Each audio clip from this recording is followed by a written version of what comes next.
I'll give you. Oh, okay. I'll give you. Okay. All right.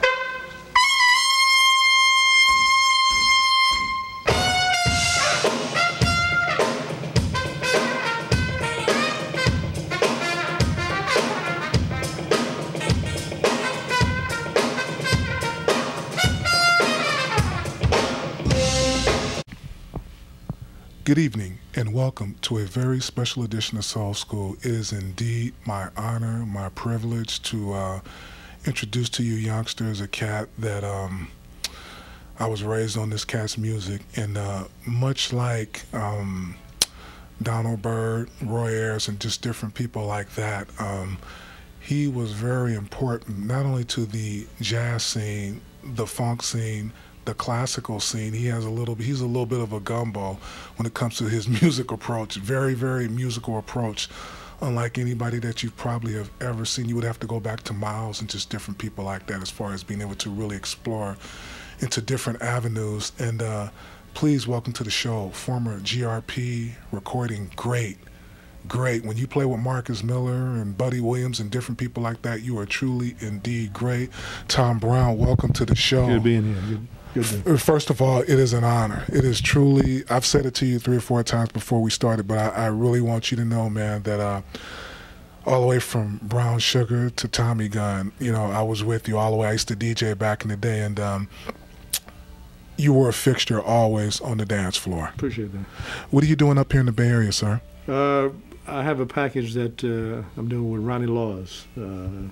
We have a duo that we're doing together, and then we also have Stanley Jordan joining us for the next couple of days, and just doing this Tom Brown Ronnie Laws supergroup at Yoshi's tonight, and it's doing very well. It's been selling out everywhere we go. Well, it's been selling out because we haven't seen you, man. We've been people, man. You're one of the most requested artists that's actually been on my show. I've been on the air for almost 20 years, and you're one of the cats, much like the Fat Larry's Band in one way, that people, they really know their music. They always ask for you, man, and I have a hard time telling them, hey, there's no footage of you, you know, but I'm just glad you're back out here and giving us a chance to check you out, man. Appreciate that. Sure do. How did all this get started for Tom Brown as a child? How were you introduced into music? Music, for me, it was just supposed to be a cool out. It was supposed to be something that my friends went and played ball, went and did sports. I just went and did music. It was supposed to be just something that I did to, release some energy or whatever my parents wanted to call it at the time. I was going towards aviation as a main career, and music was going to be a sideline. And somehow, around the time I left college, the time I got in college, actually, things turned around. I got the chance to go out on tour with Weldon Irvine and Sonny Fortune, some jazz greats, and from that point, it was music was just taking over. Yeah, if you were playing with Sonny Fortune, you were real bad at a young age. He is, for you guys, that cat is a legend. I mean, he's bad. How did you actually, what was the introduction to GRP Records or the great Dave Grusin, another unsung name in the music game? GRP, well, let me back up a bit. There was a club in Uptown Manhattan that around the time I was just playing jazz clubs. We all started out playing the circuit where you play till 3, 4 o'clock in the morning, catch the subway home, and stop by the Waffle House, something like that, and 5 o'clock in the morning and eat. Well, we all went through that. There was a club that I was doing that at in New York called Breeze and Lounge. I should have known that with a name like Breeze and Lounge, George Benson would have something to do with it, but I didn't make the connection at the time. But the person who managed that venue was George's first manager. And George came in there all the time, as did Earl Klugh, Freddie Hubbard. A lot of the greats were in there. And just happened to be right place, right time. Some executives from, first it was Columbia that came past, and got offered a contract from Columbia, got offered a contract from CTI. Warner Brothers flew us out here to L.A., down to L.A. to meet with them. And then the final one that offered us a contract was GRP. Earl Klugh was in the club at that particular night and took us to GRP and made a connection there for us. And it just seemed like GRP was the place to go. They didn't, you know, it was an up and coming company. They didn't have a whole stack of trumpet players, whereas Columbia had Miles, Maynard Ferguson at the time, Chuck Mangione. So it just seemed like it was a better thing to get with a label that they'd put everything behind you. And so we ended up going with GRP. Yeah, it's a very intelligent move because I know a lot of acts who will go unnamed, but a lot of times record companies, like you say, when you're not the main focus, a few youngsters who may not know, you can end up getting what's called shelved, and that can turn into something else. Now, this cat, for those you don't know, I mean, this is truly, truly deep. Being able just to sit up and talk with this man. The first LP that I was turned on to was called Brown Sugar, which was a monster, but that second one is the one that most of you probably all really got introduced to Tom Brown. It was the LP entitled Love Approach, and he had this jam on there called Funkin' for Jamaica. And I gotta tell you, 1979 was just so full of funk. It was Chuck Brown and the Soul Searchers busting loose. Parliament was around, Bootsy was around, Rick James was on the scene. The Fatback Band had came out with King Tim III, which was 3 months before the Sugar Hill Gang had Rapper's Delight. So you had that kind of Jocko Henderson and all the great DJs like Georgie Woods. You had that. Music was taking on a whole different kind of thing. Here comes Tom Brown, here comes Funkin' for Jamaica, and the trip thing about it is I heard it on 1580K Day in L.A., and I didn't know really that it was him. Really, to be honest, I thought that Rufus and Shaka Khan. Yeah, everyone thought it was Shaka Khan. I thought that I said, boy, they done took the funk up like about 3 or 4 decibels, and then I found out it was you, man.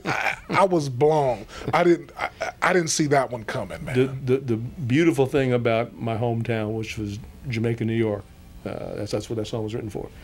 That's where Bernard Wright and Marcus Mill and all those, Najee, we're all out of Jamaica. The beautiful thing about that place at that time in history, because it's not the same now, is it was a funk jazz mecca. You could go down the block, and within one block you'd have James Brown, Fatback Band. Okay, around the corner you had Count Basie. So it was just that chemistry combination.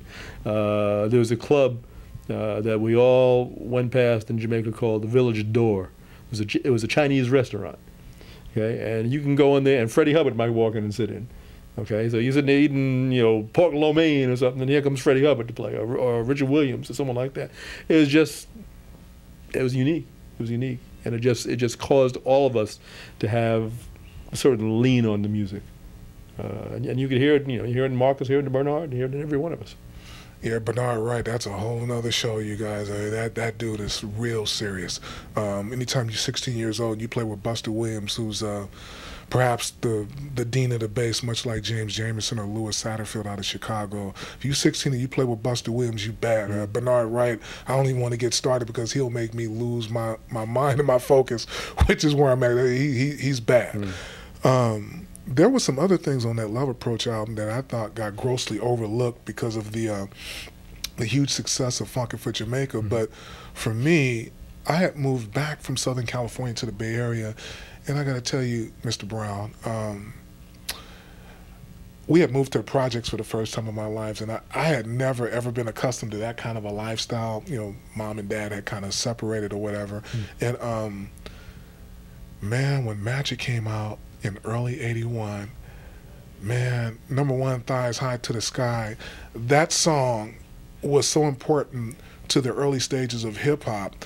That was probably perhaps maybe the third song that I had heard, man, that people actually decided to try to play it. This was before sampling was around. There was a group called The Evasions, and they did the Wicker Rap, and that became an instant smash because of what my man had laid down on Thighs High to the Sky.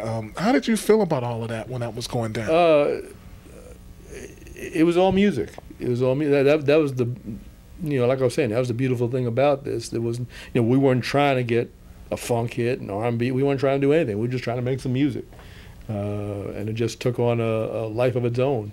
When we did Jamaica Funk, the way that happened was Arista, which was the distribution company for GRP, had told us that we needed one more song for the record, and we did Jamaica, and they didn't believe in it. They were like, what's this? And it had to plot its own way before they turned their story around and became a believer and supported it. But we weren't trying to do that. We were just trying to make some music, and that's why the record had a little bit of everything. Because back in that era, you could do a little bit of everything, and radio stations would support it. Did you think of yourself, though? Do you ever sit back, I guess is a good question, and think about how influential your music was in reference to the early stages of hip-hop? Because I'm telling you, Thighs High, and I DJ'd at that time. I know what I saw what it did to people in the clubs. Do you ever sit back and reflect and say, wow, that was quite a time, or I didn't expect that, or what were your feelings when that hit like that? I to this day, I spend so much time wishing I had done things differently. And Ronnie's the same way. As soon as we do a record, and the record's out there, it's like we hear 1,000 things that we wish we had done differently. It probably wouldn't have been right if we did, but it's just something about it that just I appreciate the influence that it has had, but I don't really stop and think about it. I'm too busy trying to keep on creating music. All right. So rather just it's 6 bars. 1, 2, just drum.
It's like the switches in the back.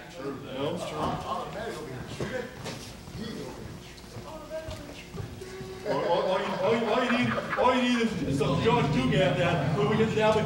Pow!